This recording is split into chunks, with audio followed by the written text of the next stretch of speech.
Hello po, magandang hapon po. Kasangga Foundation, maraming salamat po sa aking napamili. Yung gatas kay Jassy, sa aking Heart Warrior, at saka kay Rex na gatas, biskuit para sa kanya. Mag-hi ka, Rex. Hi. Hello.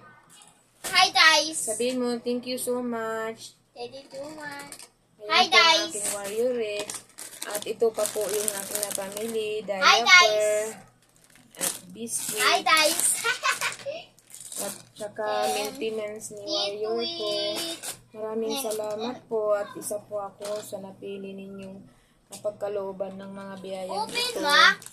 Sana po marami pa po kayong matulungan na mga warrior tulad ko na hindi na po makapagtrabaho para mag-alaga lang ng aking mga anak.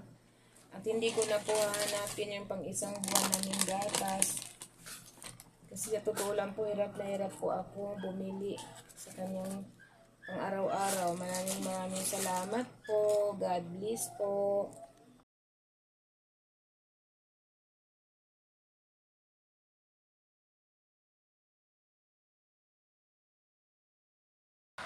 Ako po si Maricar Roson, ang ina ni Kendra Roson, ay nagpapasalamat sa Kasangga Foundation dahil po sa binigay niyo pong medical supply sa aking anak na gagamitin niya po sa araw-araw.